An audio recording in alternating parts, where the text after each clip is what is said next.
Regrettably, this is not the first time the leader of Pakistan has misused platforms provided by the UN to propagate false and malicious propaganda against my country, and seeking in vain to divert the world's attention from the sad state of his country, where terrorists enjoy free pass while the lives of ordinary people, especially those belonging to the minority communities, are turned upside down.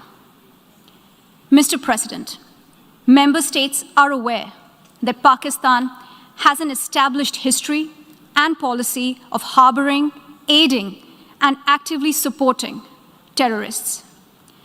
This is a country which has been globally recognized as one openly supporting, training, financing, and arming terrorists as a matter of state policy. It holds the ignoble record of hosting the largest number of terrorists proscribed by the UN Security Council.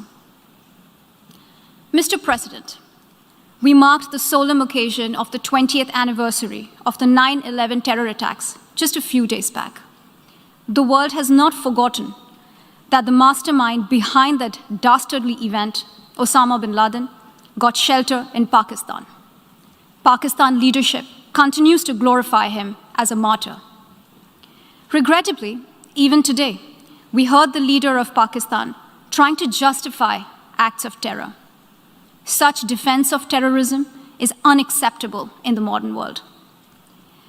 We keep hearing that Pakistan is a victim of terrorism. This is the country which is an arsonist disguising itself as a firefighter. Pakistan nurtures terrorists in their backyard in the hope that they will only harm their neighbors. Our region, in fact, the entire world, has suffered because of their policies.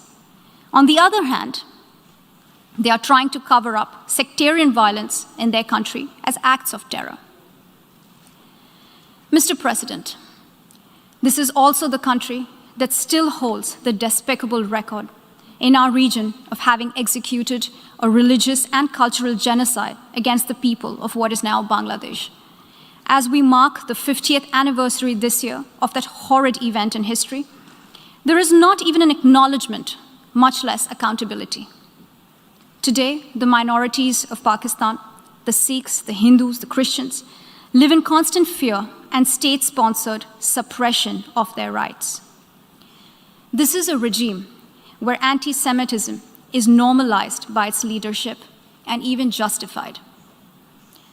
Dissenting voices are muzzled daily, and enforced disappearances and extrajudicial killings are well documented. Mr. President, unlike Pakistan, India is a pluralistic democracy with a substantial population of minorities who have gone on to hold highest offices in the country, including as President, Prime Minister, Chief Justices, and Chiefs of Army Staff.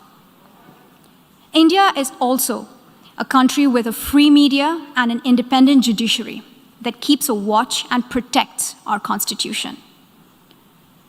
Pluralism is a concept which is very difficult to understand for Pakistan, which constitutionally prohibits its minorities from aspiring for high offices of the state. The least they could do is introspect before exposing themselves to ridicule on the world stage. Finally, Mr. President, let me reiterate here that the entire Union territories of Jammu and Kashmir and Ladakh were, are, and will always be an integral and inalienable part of India. This includes the areas that are under the illegal occupation of Pakistan. We call upon Pakistan to immediately vacate all areas under its illegal occupation. Mr. President, allow me to be categorical about India's position. We desire normal relations with all our neighbors, including Pakistan. However, it is for Pakistan to work sincerely towards creating a conducive atmosphere, including by taking credible, verifiable, and irreversible actions to not allow any territory under its control to be used for cross-border terrorism against India in any manner. I thank you, Mr. President.